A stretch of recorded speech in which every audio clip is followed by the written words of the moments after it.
Fala pessoal, tudo bom? Vamos estudar mais um pouco? Estudar é bom.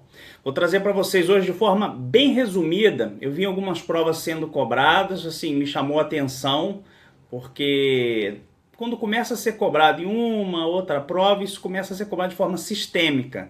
Então eu achei interessante trazer para vocês hoje a evolução histórica do direito da criança e do adolescente. E no nosso país ela foi composta de 4 fases, tá? A primeira, fase da absoluta indiferença. A segunda, fase da mera imputação criminal ou do direito penal diferenciado. Fase tutelar e fase da proteção integral, tá? Vamos lá. A fase da absoluta indiferença, o que era? Naquela época, não haviam leis que dispusessem sobre direitos da criança ou do adolescente.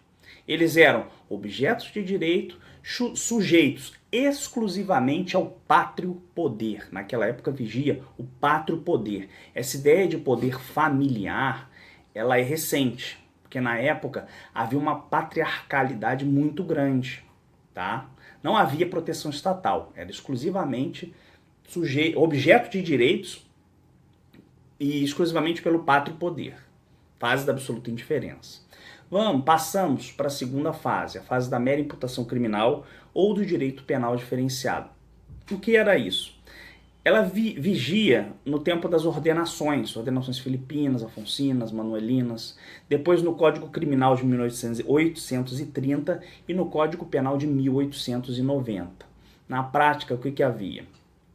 Não tinha diferenciação de tratamento entre criança e adulto. Havia previsão de punição pela prática de crimes que crianças ou adolescentes praticassem. E a idade, na época, era assim, 9, 14 anos. Na prática, se houvesse delito por parte de crianças ou adolescentes, eles iam até presos junto com adultos. Era permitido segregá-las junto com os adultos, tá? E aí a gente evolui e vai para a terceira fase, a fase tutelar. A fase tutelar, ela tem vigência durante uma época que surgiu o Código Melo Matos e o Código de Menores. O que acontece? Essa época, ainda as crianças e adolescentes eram objetos de direitos, tá? E tanto o Código Melo Matos quanto o Código de Menores, ele se preocupava em fazer, assim, entre aspas, uma limpeza social. Ele não era aplicado às famílias abastadas, ele na prática só se aplicava aos pobres. Ou seja, se o pai e a mãe, ainda que involuntariamente, não tivessem condições financeiras de sustentar os filhos, era permitido retirar dos pais os filhos. Ou seja, aquelas crianças que fossem órfãos, delinquentes, abandonados, situação em que os pais estavam em hipossuficiência econômica ou que os pais estavam presos, automaticamente o Código de Menores, o Código de Melo Matos, que veio primeiro, e posteriormente o Código de Menores, que em suma foram praticamente a mesma coisa em termos legais.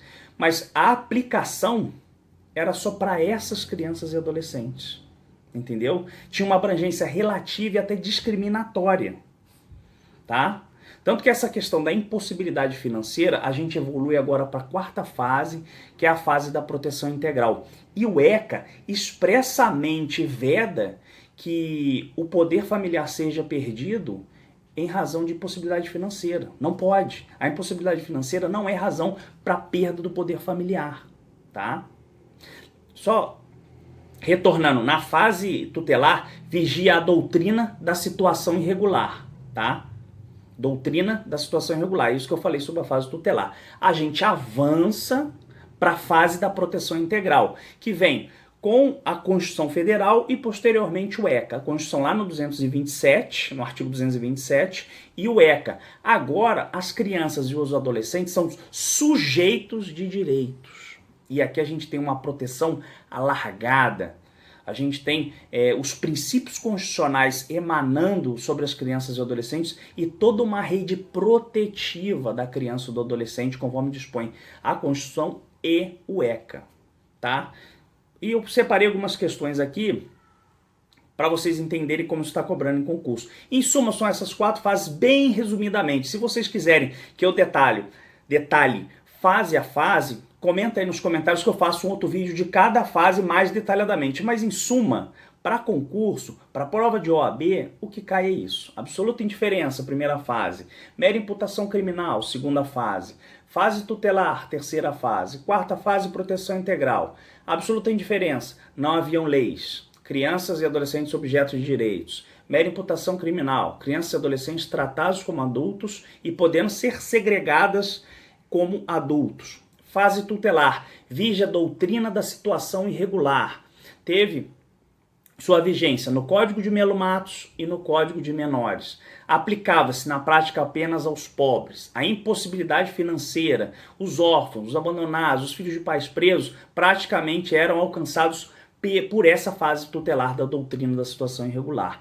E por último, a fase da proteção integral, que trouxe toda uma rede protetiva e transformou crianças e adolescentes em sujeitos de direitos. Tá? Vou ler umas questões aqui para vocês que eu separei aqui, entre falso e verdadeiro. Vamos lá.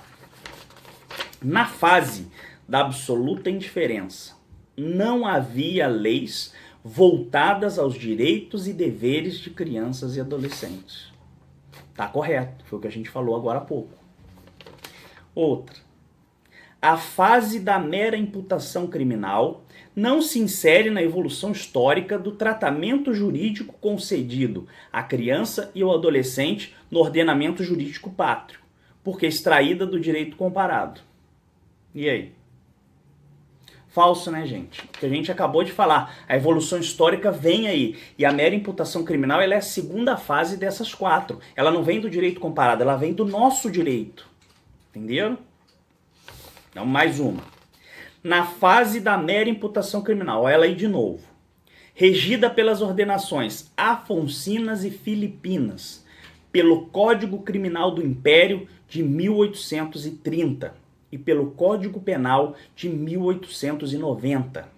As leis se limitavam à responsabilização criminal de maiores de 16 anos, por prática de ato equiparado a crime.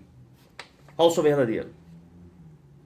Falso, gente. Como eu disse, na fase da mera imputação criminal, criança e adolescente era tratado igual. Não era menor de 16. Havia previsão de 9 anos, havia previsão de 14 anos. E eram segregados juntos com adultos.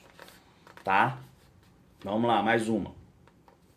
Na fase tutelar, regida pelo Código Melo Matos, de 1927, e Código de Menores, de 1979, as leis se limitavam à colocação de crianças e adolescentes em situação de risco, em família substituta, pelo Instituto da Tutela. Tá tudo errado, né, gente? A doutrina da situação irregular, ela só via situação de risco nas crianças pobres, nas crianças marginalizadas, nos adolescentes com pais que não tinham condições financeiras, ainda que involuntária, nos filhos de pais presos. Então a situação de risco aqui não era só a situação de risco em si, mas sim a condição da pessoa, tanto que ele não era aplicado aos filhos de pais ricos. Famílias abastadas, criança, adolescente fazia o que queria e não tinha na prática consequência. Certo? Vamos mais uma aqui. No primeiro Código de Menores do Brasil, adotou-se a perspectiva de tutelar os direitos subjetivos da criança e do adolescente, por meio de adoção de medidas à sua proteção integral. Falso ou verdadeiro? Falso, né, gente?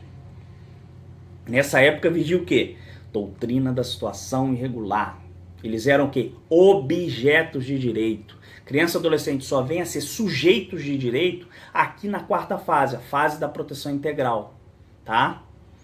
E por último, é característica da doutrina da situação irregular. 2 pontos.